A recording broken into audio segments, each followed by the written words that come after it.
অভিনন্দন মুক্তধারা আবৃত্তি মুক্তধারা সংস্কৃতি চর্চা কেন্দ্রকে। পড়ছি জোবায়ের মিলনের কবিতা হেমন্তে ঐশ্বর্যশীল। এই অনুষ্ঠানকে কেন্দ্র করেই জোবায়ের মিলন দুটি কবিতা লিখেছে, বলা যায় একেবারেই নতুন কবিতা, মলার থেকে নেয়া।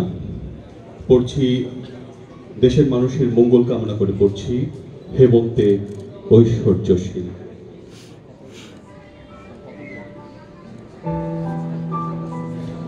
এই এক দেশ, প্রাণীর কুঠুরির ভেতর ঝিনুকের মতো মুক্ত ফলায়, ওষুধি নিবের মতো সারিয়ে তোলে বহু অসুখের স্বর।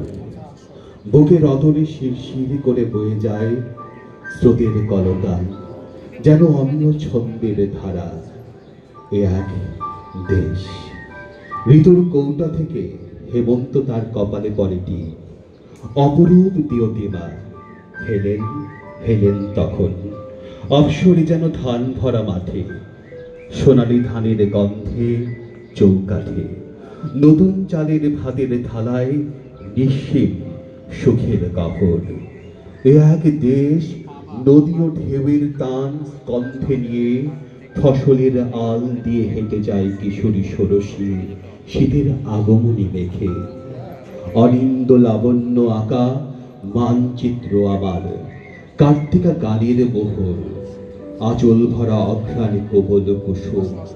এ এক দেশ, হেমন্তে আবির অঙ্কিত চিত্রকলার মতো, রূপকথার রূপে ভাস্বর, রাজস্বিকে ভাস্কর্যে।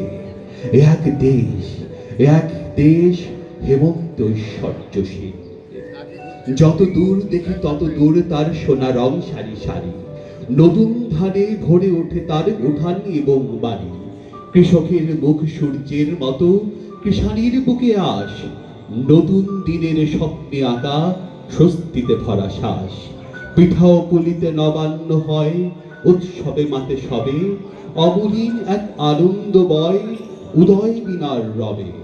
কোথাও চলে বাদ্যযন্ত্র, কোথাও চলে গীত, হেমন্তে ওই উড়ো চিঠি বার্তা পাঠায় সে।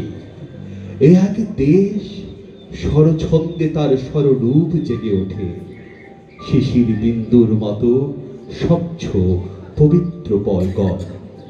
দিগন্ত দ্বীপে উন্মোচিত রমণীয় অনস্বর, হেমন্তের শান্ত শীতোষ্ণ অলৌকিক আম্বিয়া। পরণ কথনে গীতস্বর আচ্ছাদনে যেন পরমের বিশুদ্ধ আর্য সন্তান। এ এক দেশ, এ এক দেশ, নিপুণ নকশিকতার গাম্ভীর্যে জল রাঙা ফেলে হেমন্ত হয়ে ওঠে আরশিনগর।